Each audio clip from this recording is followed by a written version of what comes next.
Welcome dear rockers, कैसे हैं आप सभी दोस्तों। आज कोई इंट्रो नहीं होगा, आप बस मूवी को देखिए। कहानी की शुरुआत में हम देखते हैं कि रशिया के कुछ साइंटिस्ट जीटा नाम के एक लड़के पर कोई एक्सपेरिमेंट करने वाले होते हैं, क्योंकि उन्हें ऐसा लग रहा होता है कि जीटा के पास कुछ अलग ही सुपर पावर्स हैं। लेकिन एक्सपेरिमेंट शुरू करने से पहले ही जीटा वहां से भाग जाता है। तभी सभी सोल्जर्स जीटा को पकड़ने के लिए उसका पीछा करते हैं। जीटा अपनी जान बचाने के लिए तेजी से भाग रहा होता है। तभी वो देखता है कि ट्रेन उसके सामने जा रही है। जल्दी से जीटा उस ट्रेन में चढ़ जाता है, जिसके बाद रशियन सोल्जर्स चाहकर भी जीटा को पकड़ने में नाकामयाब रहते हैं। फिर हम देखते हैं कि जीटा ट्रेन के अंदर एक आदमी की तस्वीर बना रहा है, और ये आदमी कौन है इसके बारे में हमें मूवी में आगे पता चलेगा। इसके बाद जीटा ट्रेन में बैठकर गोवा में आ जाता है, क्योंकि जहां पर ये एक्सपेरिमेंट हो रहा होता है वहां से इंडिया का बॉर्डर काफी करीब है। अब गांव में हम फ्रांसिस एंड कॉल्ट नाम के दो बाउंटी हंटर्स को देखते हैं, और दोनों ही अच्छे दोस्त हैं। अगर आपको पता ना हो तो बाउंटी हंटर्स उन लोगों को कहा जाता है जो पैसे के बदले में पुलिस ऑफिसर्स का काम करके देते हैं। यानी कि पुलिस ऑफिसर्स इन लोगों को क्रिमिनल्स को पकड़ने के लिए पैसे देते हैं, समझ गए, और फिर बदले में ये उन्हें क्रिमिनल्स को पकड़ कर देते हैं। फ्रांसिस और क्लॉट भी पुलिस के लिए ही काम करते हैं, और जिन क्रिमिनल्स को पुलिस पकड़ नहीं पाती उन्हें पकड़ने का काम पुलिस इनको देती है। वहीं पर हम कमिश्नर श्याम को देखते हैं, जो फ्रांसिस से कहते हैं कि तुम्हें डिसूजा नाम के एक गुंडे को पकड़ना है। अब फ्रांसिस श्याम के कहने पर मिशन पे निकल जाता है। धीरे धीरे फ्रांसिस और कॉल्ट मिलकर डिसूजा का पता लगा लेते हैं और उसकी लोकेशन पर पहुंच जाते हैं, जहां फ्रांसिस डिसूजा के गुंडों को मार डालता है और डिसूजा को पकड़कर श्याम के पास लेकर जाने लगता है। तो उसी बीच रास्ते में फ्रांसिस की मुलाकात एंजेलिया से होती है, जो खुद भी एक पुलिस एजेंट है और वो भी एक बाउंटी हंटर है वैसे। और अब फ्रांसिस डिसूजा को श्याम के हवाले कर देता है, पर यहाँ एंजेलिया झूठ बोलती है कि उसने डिसूजा को पकड़ा है और उसके बदले पैसे मांगती है। फ्रांसिस कहता है कि ये झूठ कह रही है, इसने नहीं बल्कि मैंने डिसूजा को पकड़ा। और इससे होता यह है कि दोनों के बीच यहाँ पर खतरनाक बहस शुरू हो जाती है। उसी दौरान श्याम कॉर्ट से पूछता है कि फ्रांसिस और एंजेलिया हमेशा लड़ते क्यों रहते हैं। तब जवाब में कॉर्ट उन्हें बताता है कि कुछ साल पहले फ्रांसिस एंजेलिया से एक बार में मिला था और पहली नजर में उसे पसंद भी करने लगा था। दोनों के बीच प्यार शुरू हुआ, लेकिन एक दिन पता नहीं क्या हुआ, उनके बीच लड़ाई हो गई, जो कि दोनों के अलग होने की वजह भी बनी, और तब से दोनों हमेशा अलग ही रहते हैं। अब हम दोस्तों रशियन सोल्जर्स को देखते हैं, जो अपने कमांडर रियान को ये बताते हैं कि उन्हें जीटा का पता चल गया है और वो गोवा में छुपा हुआ है। तो इस पर रियान उन्हें कहता है कि किसी भी हाल में जीटा को वापस लेकर आओ, हमें उसकी बहुत जरूरत है। जिसके बाद वो सोल्जर्स जीटा को वापस पकड़ने के लिए निकल जाते हैं। अब दूसरी तरफ श्याम फ्रांसिस और एंजेलिया को एक नए मिशन के बारे में बताता है, जहां उन्हें जॉन नाम के गैंगस्टर को पकड़ने का काम दिया जाता है, पर साथ ही ये भी वार्न किया जाता है कि तुम्हें जॉन के भाई कंबूटा से बचकर रहना होगा, क्योंकि कंबूटा जॉन से बहुत प्यार करता है और अगर कोई जॉन के खिलाफ जाए तो कंबूटा उसे बर्दाश्त नहीं कर पाता। साथ ही लोगों को यह भी कहा जाता है कि जो पहले जॉन को पकड़ कर लेकर आएगा उसे 10 लाख रुपए मिलेंगे। और इसको सुनते ही दोनों जॉन को पकड़ने के लिए निकल जाते हैं, और ये एक तरह से फ्रांसिस और एंजेला के बीच रेस की तरह होता है दोस्तों। मतलब कि जॉन को पहले कौन पकड़ेगा, कौन अपने आप को सबसे पहले साबित करेगा और कौन बनेगा 10 लाख का विनर। आगे फ्रांसिस जॉन के बारे में इंफॉर्मेशन कलेक्ट करता है, जबकि दूसरी तरफ एंजेलिया चिल कर रही होती है, जैसे कि उसको सब कुछ पता हो, और उसके दिमाग में तो ये भी चल रहा है कि जब फ्रांसिस सब कुछ पता लगा लेगा तो तभी वो भी वहां पहुंच जाएगी। कुछ देर के बाद फ्रांसिस को पता चल जाता है कि जॉन एक बोट में आराम से मजे कर रहा है, जिसके बाद फ्रांसिस और क्लॉट वहां पहुंचते हैं और जॉन को पकड़ने की पूरी कोशिश भी करते हैं। जिस दौरान दोस्तों वो इन पर गन शूट करने वाला होता है कि तब तक कॉल्ट फ्रांसिस के हाथ से गन लेकर जॉन को ही शूट कर देता है। लेकिन इससे फ्रांसिस को बड़ा गुस्सा आता है। वो आग बबूला होते हुए कहता है कि अरे तूने ये क्या कर दिया, अगर कंबूटा को पता चल गया कि हमने जॉन को मार दिया तो कंबूटा हमें कभी जिंदा नहीं छोड़ेगा। जिसके बाद दोनों चुपके से जॉन की लाश को बोट पर छोड़कर निकल जाते हैं। लेकिन तभी फ्रांसिस और कॉल्ट बोट पर जीटा को देखते हैं। जीटा को देखकर दोनों की घबराहट शुरू। तो फ्रांसिस कॉल्ट से कहता है कि शायद इस बच्चे ने हमें जॉन का खून करते हुए देख लिया है, तो हमें यहाँ से जल्दी निकलना चाहिए। दोनों वहां से चले जाते हैं, पर जीटा फ्रांसिस को तब भी दूर से देख रहा होता है, जिससे हमें समझ पाते हैं कि शायद जीटा फ्रांसिस को पहले से जानता है। और जब फ्रांसिस और कॉल्ट वहां से निकलते हैं तभी कुछ देर के बाद एंजेला वहां पर पहुंच जाती है। एंजेला तो जॉन की लाश देखकर शॉक हो जाती है और सीन यहीं पर होता है कट। अगले दिन सुबह फ्रांसिस अपने घर में बैठा होता है, तभी कॉल्ट दौड़ते हुए आता है और कहता है कि मैंने जीटा को एंजेला के घर पर देखा है। लगता है एंजेला जीटा की मदद से जॉन के कातिल का पता लगाना चाहती है। फ्रांसिस भी ये सुनकर शॉक हो जाता है और बिना देरी किए एंजेला के घर पर पहुंचता है। वहां फ्रांसिस देखता है कि जीटा जॉन के कातिल का फोटो बना रहा है और वो फोटो फ्रांसिस का ही है। फ्रांसिस भी बिना वक्त गंवाए जीटा को अपने साथ लेकर निकल जाता है, ताकि अब वो और किसी को सच ना बता पाए। वहीं एंजेला भी फ्रांसिस को रोकने की कोशिश करती है, पर वो उसकी एक नहीं सुनता। आगे फ्रांसिस, कॉल्ट और जीटा एक कार में जा रहे होते हैं। तभी जीटा को अचानक उल्टी होने लगती है और उसे सीज़ियर अटैक आ जाता है, जिसको देखकर फ्रांसिस घबराहट में तुरंत जीटा को हॉस्पिटल लेकर जाता है। तो वहाँ डॉक्टर फ्रांसिस को बताती है कि जीटा के सर पर गहरी चोट है, उसके शरीर पर कुछ अजीब एक्सपेरिमेंट्स किए गए हैं। फ्रांसिस ये सुनकर डर जाता है और उसे अब जीटा की चिंता होने लगती है। वो कॉर्ड के साथ मिलकर जीटा के माँ बाप का पता लगाने का फैसला करता है। आगे कुछ देर के बाद जीटा थोड़ा ठीक महसूस करने लगता है और जब वो जीटा को घर लेकर जाते हैं तो देखते हैं कि घर आने के कुछ देर के बाद ही जीटा दीवार पर कुछ अजीब सी ड्राइंग्स बना रहा है, जिसको देखकर फ्रांसिस को अलग अलग विजन्स आ जाते हैं जो कि ज्यादा क्लियर नहीं होते। वैसे इस दौरान जीटा फ्रांसिस के काफी क्लोज हो जाता है। उसे बेड पर सुलाने के बाद भी वो बार बार वापस फ्रांसिस के पास ही आ जाता है। तो फ्रांसिस आखिरकार जीटा से पूछ देता है, क्या तुम्हें भूख लगी है बेटा? जीटा हाँ में जवाब देता है। इसके बाद फ्रांसिस और कॉर्ड उसको एक रेस्टोरेंट में लेकर जाते हैं। तभी एंजेला वहां पर आकर चुपके से फ्रांसिस को हथकड़ी लगा देती है और कहती है कि अब तुम यहाँ से नहीं भाग सकते। कुछ ही देर में यहाँ पर कंबूटा पहुंचने वाला है और वो तुम्हें हमेशा हमेशा के लिए खत्म कर देगा। फ्रांसिस फिर हथकड़ी तोड़ने की कोशिश करता है लेकिन कामयाब नहीं हो पाता। तभी दोस्तों कंबूटा अपने लोगों के साथ रेस्टोरेंट में आ जाता है और वो फ्रांसिस अपने भाई की मौत का बदला लेना चाहता है अब। लेकिन उसी वक्त अचानक से वहां पर रशियन सोल्जर्स आ जाते हैं जो जीटा को ढूंढते हुए यहाँ पर आए थे और फिर अगले ही पल वहां पर गोलीबारी शुरू हो जाती है जिसमें कंबूटा की जान चली जाती है। इन्हीं चीजों के बीच रशियन सोल्जर्स जीटा को पकड़ कर ले जाने लगते हैं और फ्रांसिस इसे देखकर बहुत गुस्सा हो जाता है। वह हथकड़ी तोड़कर सोल्जर्स की कार का पीछा करता है। तभी यहाँ से कहानी जाती है पूरी तरह फ्लैशबैक में और यहाँ आपने भी दोस्तों गौर किया होगा कि फ्रांसिस जीटा से कुछ समय पहले ही मिला था। जब वो कुछ समय पहले मिला तो उसके लिए इतना परेशान क्यों है? ये सवाल तो आपके दिमाग में आया होगा ना। इसका जवाब है इस फ्लैशबैक में। स्वागत है। कहानी जाती है 1000 साल पहले, जब एक दिन रोमन सोल्जर का लीडर एंथनी अपनी सेना के साथ दुनिया पर कब्जा करने निकला था। तब उसे इंडिया के नजदीक 5 आइलैंड के बारे में पता चला, मंडिया, वेगांडू, मुक्काडू, आर्थी और पेरुमाची। एंथनी इन आइलैंड्स पर कब्जा करने के लिए कोडवा नाम के एक आदमी की मदद लेता है जो उन आइलैंड्स की भाषा को समझता था और उसे आइलैंड में रहने वाले लोगों के बारे में काफी कुछ पता भी था। एंथनी कोडवा से कहता है, मुझे पेरुमाची पर कब्जा करना है, तो अगर तुम मेरी मदद करोगे और एक पेरुमाची के सैनिक का हाथ काट कर लाओगे तो उसके बदले मैं तुम्हें 2 सोने के सिक्के दूंगा। ये सुनकर कोडवा के मन में लालच आ जाता है और वो कहता है कि ठीक है,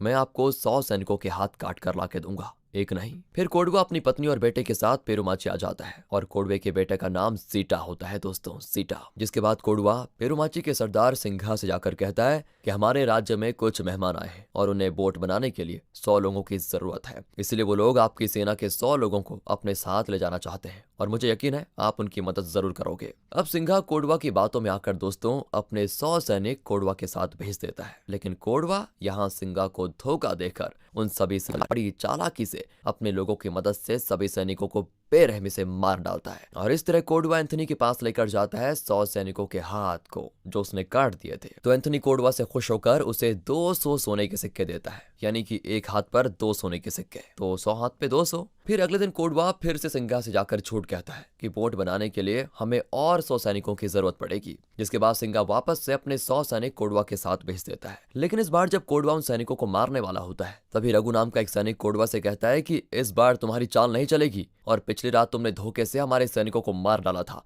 लेकिन मैं अपनी जान बचाकर वहां से भाग गया था और अब तुम्हें कोई नहीं बचा सकता। इतने में दोस्तों वहां पर कंगा नाम का एक सोल्जर आ जाता है जो कि बहुत ही शूरवीर योद्धा है। पेरुमाची के सभी लोग कंगा से बहुत प्यार करते हैं। तब कंगा कोडवा से कहता है कि अब तुम्हें मुझसे कोई नहीं बचा पाएगा। फिर आखिर में कंगा कोडवा के सभी आदमियों को मार डालता है और सभी दुश्मनों का इस तरह अंत। जिसके बाद कंगा कोडवा को घसीटते हुए सिंघा के पास लेकर आता है। सिंघा कोडवा से कहता है कि तुमने बहुत सारे घरों को उजाड़ा है, काफी सारी औरतों को विधवा किया है, इसलिए तुम्हें जिंदा चलाकर मार देना चाहिए और यही मेरा आखिरी फैसला है। सभी लोग कोडवा को एक पेड़ पर बांध देते हैं और बांधने के बाद वो लोग कोडवा को जिंदा जला देते हैं। कोडवा की पत्नी ये सब देखकर बहुत दुखी हो जाती है, लेकिन कोडवा की पत्नी अपने पति के बिना रह नहीं पाती। उसके अंदर बदले की आग जलती है। कोडवा की पत्नी कंगा से कहती है कि मैं भी आग में कूदकर अपनी जान देने जा रही हूँ, मेरे मरने के बाद तुम मेरे बेटे का अच्छे से ख्याल रखना। इतना कहने के बाद कोडवा की पत्नी आग में कूदकर अपनी जान दे देती है, जिसके बाद जीटा की सारी जिम्मेदारी कंगा पर आ जाती है। कंगा सभी से कहता है कि आज जीटा मेरा बेटा है और मैं कोडवा की गलती की सजा उसके बेटे को नहीं दे सकता हूँ। सभी लोग कंगा को काफी समझाते हैं कि हमें जीटा को भी मार देना चाहिए, लेकिन यहाँ कंगा किसी की बात को नहीं मानता और कंगा ने जीटा की माँ से जीटा का ख्याल रखने का वादा जो किया था उसे ही वो निभा रहा है। तब एक दिन सभी बच्चे जीटा का मजाक बना रहे होते हैं, तभी वहां पर कंगा आ जाता है। कंगा सभी बच्चों से कहता है कि जीटा तुम्हारा दोस्त जैसा है, इसलिए तुम्हें जीटा का साथ देना चाहिए। उसके बाद कंगा सभी बच्चों को तलवार सिखाने लग जाता है, साथ ही साथ वो जीटा को भी अच्छे से सिखाता है तलवारबाजी। अब हम एंथनी को देखते हैं और कोडवा के मरने के बाद एंथनी सोच में पड़ जाता है कि आखिर पेरुमची पर कब्जा कैसे करूं। तभी मंत्रा नाम का एक आदमी एंथनी के पास आता है। मंत्रा एंथनी से कहता है कि अगर तुम्हें पेरुमची पर कब्जा करना है तो तुम्हें अराथी का सहारा लेना चाहिए, क्योंकि अराथी और पेरुमाची के बीच काफी समय से लड़ाई चल रही है। अब एंथनी अराथी के सरदार से मिलने चाहता है। अराथी के सरदार का नाम है उदीरन। अराथी के लोगों के अंदर दया नाम की चीज नहीं होती, और साथ ही साथ उदीरन के 3 बेटे होते हैं। उन तीनों का नाम थुप्पन, अगासन और अरकालन होता है। तब एंथनी अराथी के सरदार उदीरन से कहता है कि देखो, मुझे पेरुमाची पर कब्जा करना है। अगर तुम मेरा साथ दोगे तो मैं तुम्हें बहुत सारे सोने के सिक्के दूंगा। फिर उदीरन एंथनी का साथ देने के लिए तैयार हो जाता है। अब दूसरी ओर कंगा को यह बात पता चल जाती है कि उदीरन के लोग पेरुमाची पर हमला करने वाले हैं, इसलिए कंगा युद्ध की तैयारी करने में लग जाता है। जिसके बाद उदीरन अपने बेटे थुप्पन और अगासन से कहता है कि देखो, युद्ध से पहले पेरुमाची के लोग अपनी देवी की पूजा करते हैं और अगली सुबह पेरुमाची के सभी सैनिक तालाब में नहाने जाने वाले हैं। तो तुम सभी को उसी समय का इंतजार करना होगा और तभी पेरुमाची पर हमला करना होगा। अब रात के समय कंगा और बाकी सैनिक अपनी देवी की पूजा करते हैं। अगली सुबह कंगा सभी सैनिकों के साथ नहाने जा रहा होता है, लेकिन इतने में थुप्पन और अगासन कंगा पर हमला कर देते हैं। कंगा थुप्पन और अगासन से लड़ने लग जाता है। लड़ाई में थुप्पन को जान से मार भी डालता है। धीरे धीरे सभी दुश्मनों का अंत होता है। तभी वहां पर सीटा पहुंच जाता है। कंगा सीटा से कहता है कि तुम जाकर मेरी तलवार लेकर आओ। जिसके बाद सीटा भागते हुए कंगा की तलवार लेने के लिए जाता है। अब सीटा तलवार लेकर कंगा को देने आ ही रहा होता है, लेकिन कंगा को यह बात पता नहीं होती कि सीटा उस तलवार से कंगा पर ही वार करने वाला है। और जब कंगा अगासन से लड़ रहा होता है, तभी सीटा कंगा पर तलवार से वार कर देता है। कंगा को अपनी आंखों पर विश्वास ही नहीं हो पाता, क्योंकि कंगा ने सीटा को अपने बच्चे की तरह संभाला था। तब सीटा कंगा से कहता है कि मुझे काफी दिनों से इस पल का इंतजार था और आज मैंने अपने पापा की मौत का बदला ले लिया है। इतना कहकर सीटा वहां से भाग जाता है। तलवार लगने की वजह से कंगा काफी घायल भी हो जाता है, लेकिन घायल होने के बाद भी कंगा अगासन को जान से मार डालता है। साथ ही साथ कंगा भी बेहोश हो जाता है। जिसके बाद पेरुमाची के सैनिक कंगा को वापस लेकर आ जाते हैं। साथ ही साथ कंगा का अच्छे से इलाज किया जाता है। अब जब अगली सुबह कंगा की आंख खुलती है तो कंगा हर जगह सीटा को ढूंढने लग जाता है, लेकिन पूरे गांव में सीटा कहीं नजर नहीं आता। फिर वो सीटा को ढूंढने के लिए जंगल चला जाता है और काफी ढूंढने के बाद उसे सीटा मिल जाता है। वो सीटा से कहता है कि मैं जानता हूँ तुम अपने पापा की मौत का बदला मुझसे लेना चाहते हो और मैं खुशी खुशी तुम्हारे हाथों से मरने के लिए तैयार हूँ, लेकिन उदीरन कभी भी पेरुमाची पर हमला कर सकता है, इसलिए मुझे अपने राज्य की रक्षा करनी होगी और उसके बाद तुम मुझे अपने हाथों से मार डालना। बस एक बार मैं पेरुमाची को बचा लूं। जिसके बाद कंगा सीटा को वापस से सभी लोगों के बीच में लेकर आता है। वहां सभी लोग सीटा पर बहुत गुस्सा होते हैं कि इसने धोखा दिया। अब कंगा सभी से कहता है कि सीटा के साथ मैं काली जंगल जाऊंगा, क्योंकि वहीं से हम आगे का प्लान शुरू करेंगे। कंगा और सीटा पेरुमाची छोड़कर काली जंगल में आ जाते हैं। अब दूसरी तरफ उदीरन अपने दोनों बेटों की लाश देखकर अंदर से बहुत गुस्से में आ जाता है। उदीरन के अंदर कंगा से अपने बेटों की मौत का बदला लेने का भूत सवार होता है। वो फैसला करता है कि वो तब तक अपने बेटों की लाश को नहीं जलाएगा जब तक वो कंगा को मार नहीं डालता, और इस तरह उदीरन पेरुमाची पर हमला करने के लिए कई तरकीब बनाता है। जिसके बाद जब कंगा और सीटा काली जंगल में जा रहे होते हैं, तभी एक मगरमच्छ सीटा पर हमला कर देता है। यहाँ तक कि वो सीटा को जान से मारने वाला होता है, लेकिन कंगा अपनी जान पर खेलकर उस मगरमच्छ को मार डालता है। फिर उसके बाद सीटा की चोट पर दवाई लगाता है,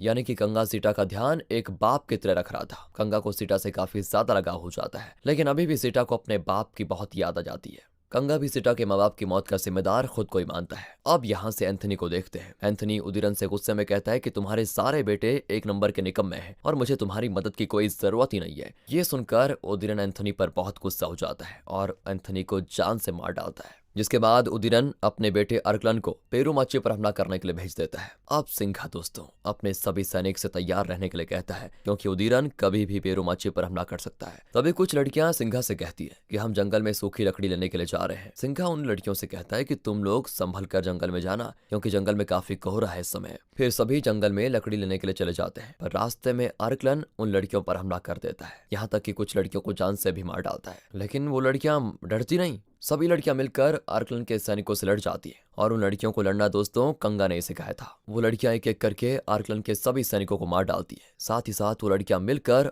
अरकलन को भी जान से मार डालती है। और जब ये बात सिंघा को पता चलती है कि अरकलन ने औरतों पर हमला किया था, तो सिंघा एक सभा बैठाता है। उस सभा में 5 वायलेंट के सरदार आते हैं। तो यहाँ सिंघा उदीरन से कहता है कि तुम्हारा बेटा एक नामर्द है, क्योंकि उसने औरतों पर हमला किया था, इसलिए तुम्हें अपने बेटे की लाश को लेकर चुपचाप यहाँ से चले जाना चाहिए। तब अपने बेटे की लाश को देखकर उदीरन अंदर से काफी गुस्सा हो जाता है। वो सिंघा को बहुत मारता भी है, साथ ही साथ जंग का ऐलान भी कर देता है उदीरन। और फिर मरने से पहले सिंघा कंगा को यह खबर पहुंचा देता है कि उदीरन अपनी सेना के साथ पेरुमाची पर हमला करने वाला है। लेकिन तभी दोस्तों उदीरन सिंघा को पूरी तरह मार डालता है। जिसके बाद उदीरन पेरुमाची पर हमला करने के लिए हो जाता है तैयार। लेकिन इतने में एक सिपाही उदीरन को बताता है कि तुम्हारा दुश्मन कंगा काली जंगल में छुपा हुआ है। अब उदीरन अपनी सेना के साथ काली जंगल में जाता है। उदीरन की सेना जंगल में गंगा पर हमला कर देती है, लेकिन गंगा काफी बहादुरी से सारी सेना को मार डालता है। तब उदीरन समझ जाता है कि काली जंगल में गंगा को नहीं मारा जा सकता, इसलिए वो जीटा को पकड़कर बोट के बाहर बांध देता है। साथ ही साथ प्रेजेंट में भी जब फ्रांसिस जीटा को बचाने जाता है तो सारे सोल्जर्स फ्रांसिस पर फायरिंग करने लग जाते हैं और गोली लगने की वजह से फ्रांसिस काफी घायल हो जाता है। लेकिन गोली लगने के बाद भी फ्रांसिस उन सोल्जर्स का पीछा करने में लगा होता है। वो सोल्जर्स भी जीटा को प्लेन में बिठाकर ले जाने लगते हैं। फिर जीटा को बचाने के लिए कंगा भी उदीरन की बोट पर आ जाता है, जिसके बाद कंगा देखता है कि उदीरन ने जीटा को बोट के बाहर रस्सी से लटका दिया है और अगर जीटा पानी में गिरता तो उसे समुद्र की भयानक मछली हमेशा के लिए मार देती। इसलिए कंगा जीटा का रस्सी पकड़ लेता है और इस चीज का फायदा उठाकर उदीरन कंगा को बहुत मारता है, पर कंगा मार खाने के बाद भी जीटा की रस्सी नहीं छोड़ता। दूसरी तरफ जब प्लेन जीटा को लेकर जा रहा होता है तभी फ्रांसिस प्लेन में आ जाता है। सारे सोल्जर्स फ्रांसिस पर गोली चलाते हैं। फ्रांसिस उन सोल्जर से लड़ने लग जाता है, पर गलती से फ्रांसिस का पैर फिसल जाता है और फ्रांसिस प्लेन के बाहर जाकर लटक जाता है। यहाँ सीधे हम कंगा को देखते हैं। उदीरन कंगा को बहुत ज्यादा मारता है, पर जीटा कंगा को मार खाते देख नहीं पाता, इसलिए जीटा अपनी रस्सी खुद ही काट देता है और सीधे समुद्र में जाकर गिर जाता है, जिसके बाद समुद्र की खूंखार मछलियां जीटा को खा जाती है और ये देखकर अंदर से कंगा बहुत दुखी हो जाता है। कंगा फिर गुस्से में उदीरन को तड़पा तड़पा कर मारता है और इतना मारता है कि उसे समुद्र में फेंक देता है। समुद्र की वही मछलियां उदीरन को भी जान से मार डालती हैं। कहानी आती है फिर से प्रेजेंट में, जहां पर हम फ्रांसिस को देखते हैं, जो कि उस जन्म में दोस्तों कंगा था और जीटा उस जन्म में जीटा ही था। आगे यहाँ जब सोल्जर्स जीटा को ले जाने वाले होते हैं तभी कंगा यानी कि फ्रांसिस उन सोल्जर से लड़ने लग जाता है। कंगा यानी कि फ्रांसिस एक एक करके सारे सोल्जर्स को जान से मार डालता है, जिसके बाद वो जीटा को गले लगाता है और इससे हम समझ पाते हैं कि उसे भी अपने पास्ट की बातें याद आ गई है। कंगा फिर जीटा से वादा करता है कि पिछले जन्म में मैं तुम्हें बचा नहीं पाया, लेकिन इस जन्म में मैं अपनी जान देकर भी तुम्हारी रक्षा करूंगा। कहानी फिर से फ्लैशबैक में जाती है। अब हम देखते हैं कि अराथी आइलैंड के लोग उदीरन की लाश को जलाने वाले होते हैं, पर तभी वहां पर रथान आ जाता है। रथान दोस्तों उदीरन का नाजायज औलाद है और उदीरन के मरने के बाद अराथी आइलैंड का राजा रथान ही बन जाता है, जो कि शायद अब कंगा से अपने पिता की मौत का बदला लेगा। अब करंट में हम रशियन कमांडर रेयान को देखते हैं और यहाँ बहुत ही शॉकिंग चीज रिवील होती है कि रेयान ही पिछले जन्म में रथान था दोस्तों, और अब रेयान को अपने पास्ट के बारे में सब चीजें याद आ जाती है। फिर रेयान फैसला करता है कि वो जीटा और फ्रांसिस को अब जिंदा नहीं छोड़ेगा, उन दोनों से अपने पिता की मौत का बदला जरूर लेगा इस जन्म में। आगे दिखाते हैं तो फ्रांसिस जीटा को अपने घर पर लेकर जाता है। इसी के साथ ही कहानी यहाँ पर खत्म होती है। बाकी दोस्तों मिलते हैं आपसे अगली वीडियो में। ध्यान रखेगा अपना। Thanks for watching.